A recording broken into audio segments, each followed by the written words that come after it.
everybody. So this is going to be the second upload, and this one is going to be on how to set up a saltwater tank.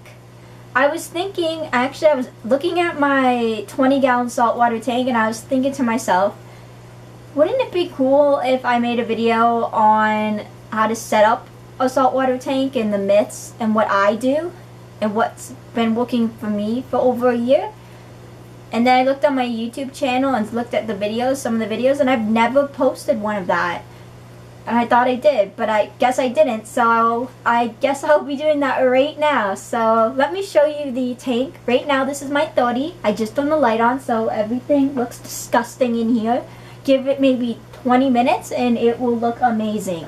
So yeah, but let me show you my 20, and I'm not embarrassed. Yeah, it looks disgusting. Yes, I'm very aware of that, but there's a reason why I left it looking the way it looks, and I will tell you why.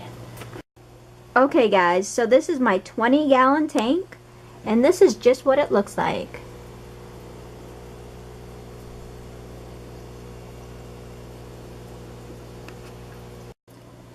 So that is what my 20-gallon saltwater tank looks like. I have two tanks. I have my 20 and my 30-gallon saltwater tank, and I also have a 10-gallon quarantine saltwater tank. I don't think that would count as a tank, so I guess I only have two.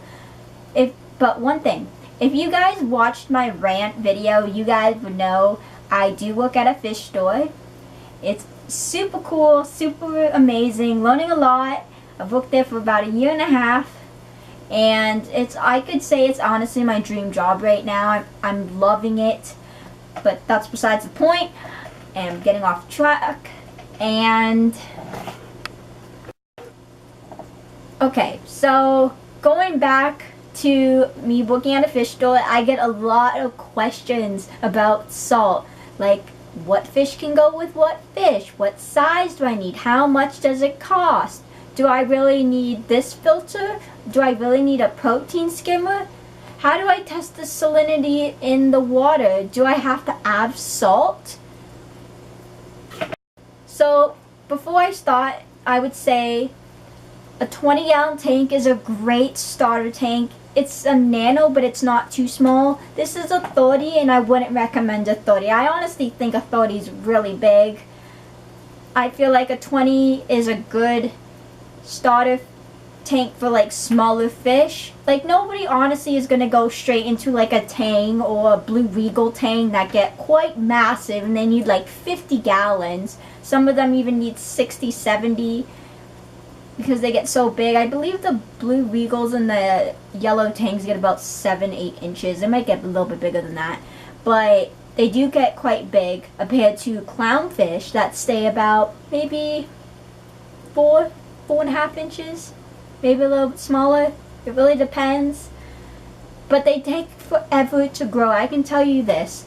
If you guys know Jack and Jill, they're actually in my intro. They're the first thing you see. They're just regular Oscillus clownfish. I've had them almost a year. Actually, tomorrow is a year. And also, one thing, I forgot to say happy birthday to these guys before I start my video. I forgot to say it. To my rainbow shark, to my koi cat, and to my black squirt panda. Shout outs. But I forgot to say that in my last video, and it's already uploaded, and I can't say it now. But okay guys, so I've made this video like 3 times, so I actually have like a, I guess, cheat sheet so I don't rant off again. So yeah, so number 1 would be tank size. I would honestly recommend a 20-gallon as a starter. Yes, you can go bigger, but it's just easier to maintain, and you can actually put a lot of stuff in a 20. 2, sand. You can do sand, but it depends on what fish you have. You don't need sand. If you guys have seen my 10-gallon quarantine, I have no sand in there, and the fish are perfectly fine. Pretty much you would need sand for like the look, or for like wrasses or gobies. Like for the wrasses, they actually go into the sand while the gobies kind of pick it up. And one thing about the gobies, just before I continue, when you're doing your rock structure, do the rocks first and then put the sand around it, because you want the rocks to be touching the bottom of the glass and then cover it with sand. Because gobies have this thing where they pick sand up in their mouth and they move it, so they make little houses. I will post a picture right now.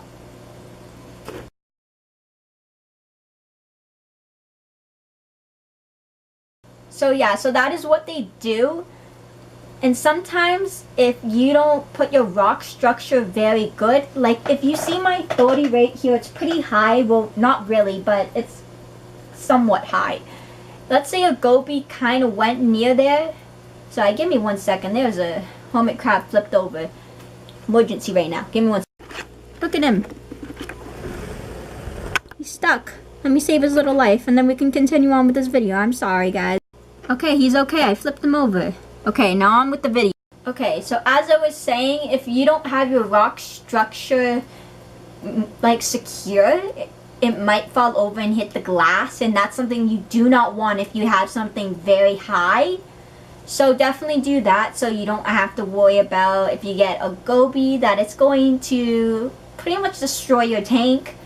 So yeah, so let me just pick this up real quick. So number 3 would be live rock versus holy rock. You can use both for saltwater tanks. The live rock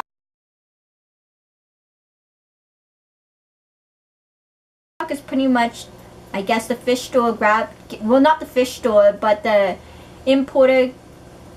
I don't know how the whole thing works, but they pretty much get it from the ocean and then they bring it to the store, and it has all the good beneficial bacteria compared to holy rock.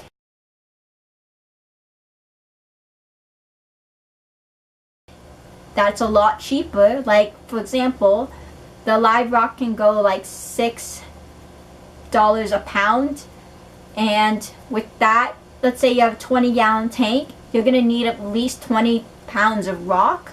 So it adds up a lot compared to the holy rock. That's maybe $2.50 per pound. And the holy rock, it doesn't look as nice as the live rock. Okay, so for the wait time before you put anything into your tank and what you put in before you put any animals or coral in. So I honestly wait a month. I know that seems like a really long time, but it's more of a sensitive ecosystem, so it's honestly, you want to wait.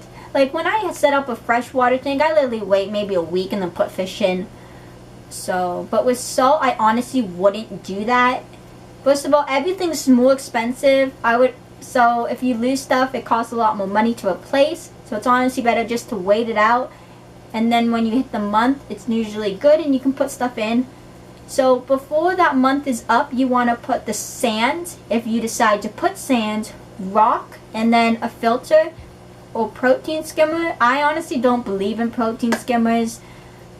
They're good for some fish like tangs that want the clean water, but like for clownfish and damsels, it's honestly a waste in my honest opinion. And also for hermit crabs want that stuff. They want not super clean, they want stuff they can eat off of. So you see how I had a bunch of algae all over my tank? The reason I leave it is so they can graze all day.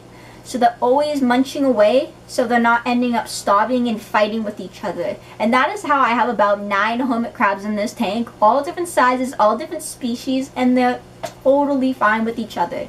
So that's why I leave the disgusting algae all over the tank. It's not pleasing to me, and it's kind of annoying to look at, but it's good for them. And I've seen good results. I've had some of them for, I don't even know how long, a few months. And yeah. Oh, and talking about the cleanup crew for a second, sometimes you're gonna have to replace cleanup crew. I don't know why, but they just don't have a good lifespan. They might last a few months, some last a year, but usually they maybe live about 6 months. But that's just one thing you're gonna have to replace. You're gonna have to replace snails, hermit crabs, arrow crabs, peppermint shrimp, cleaner shrimp. That's just something just to be aware of. Coral or fish when you start your tank off? I honestly would say up to you. It doesn't make any difference. If you've been waiting your month, it doesn't matter if you put cool or you put saltwater fish in. So yeah, fish in, it doesn't make a difference. So yep. What is a good starter fish?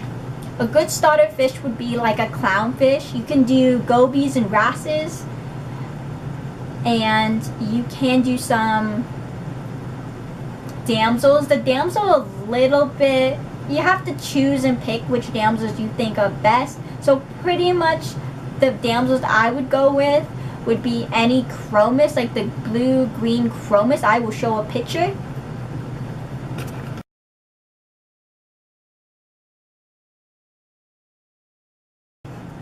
And then you have some other damsels. You could try the yellow-tailed damsel. Let me show another picture.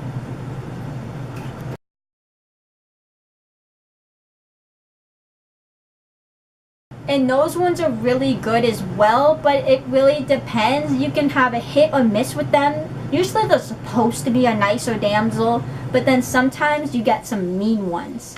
So it really depends. All the other damsels I would honestly stay away from.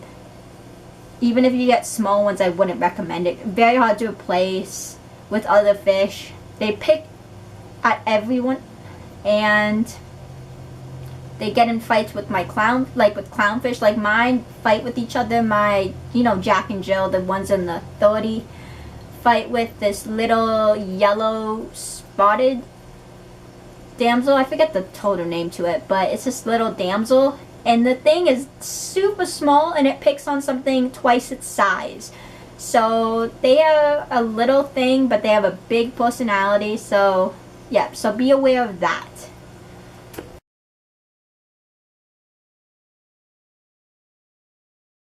Up to you, but you need a refractometer. So this is what a refractometer is. It comes in this box and it measures your salinity. So you put this end into the water, you close the flap, and you look through this hole. I don't know if you guys can see that, but it has a bunch of numbers and stuff, and it tells you if you need to add more salt or more fresh, and you want it to be at 1.25.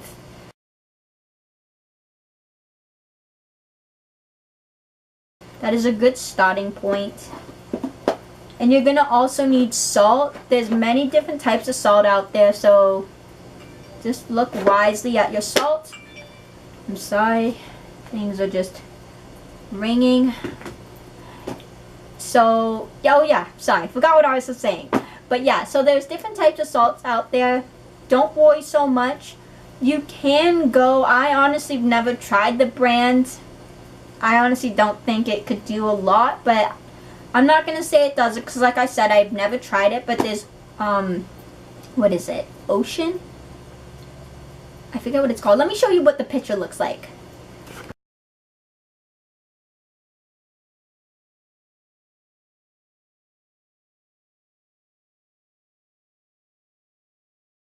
So it looks like that. It's pretty much the lowest salt and the cheapest salt, even in like the big containers, is pretty cheap. It runs about, I guess, 70 for like a container. That's cheap. Like the bins I have, I think they're 50 pounds in the from H2 Ocean, and they cost about $100. And that's not even including tax yet, so it's like 110. But usually you don't need that much when you have like one tank. So also, the difference between, the reason I put two photos is because they are two different things. One just the regular, and then one says reef. The reef one is for like reef tanks, and then the other one, the instant ocean one, the purple one, is just for like quarantine or fish only tanks. You can use it on reef, but it doesn't have everything a reef tank needs. So the cheaper the light is, the less things you can grow. You might be able to grow mushrooms, zoas, and Dunkins, but the better the light is, the more different things you can grow. You might be even also to grow SPS, but that's something for the future. But you could grow like acans, favia, torches, hammers, and etc.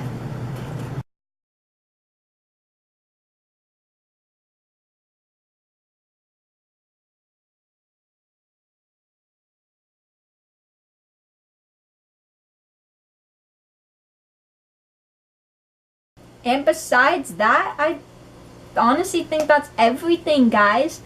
One more thing that I definitely don't want to forget: if you guys decide to get a wrasse, have a lid, because they are sensitive fish.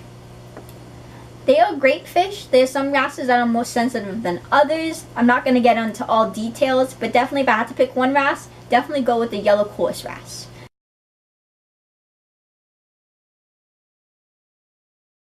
As a beginner fish. But like I said, have a lid. They're jumpers. They get spooked easily. So they shoot for the surface and they're suicidal. Not the ones I'm talking about, they're good, but I mean like leopard wrasses and stuff. If you have a lid, you have nothing to worry about a leopard wrasse. They'll be fine. And I think that is it. I'm just trying to think if I left anything out that's really important. I don't think I did. I think I pretty much covered everything that I can think of at this time. But yeah. Okay, so I actually did forget two things. But one of them is when you're doing water changes on your saltwater tank, definitely have like 5-gallon containers. Fill them up a week ahead. So make your water aged and then use it. And because I've used like fresh water straight away. So I would do a water change, then I would go to the tap, you know, do all the things and put it right in. And I've seen a difference when you age it compared to non-aging. And also, let me show you my quarantine tank and what it looks like. And I honestly do recommend to have a quarantine tank with a saltwater tank, like your main tank. Yeah. So this is just what my quarantine 10-gallon tank looks like. Bare bottom, PVC pipe, and a flower pot and an air stone.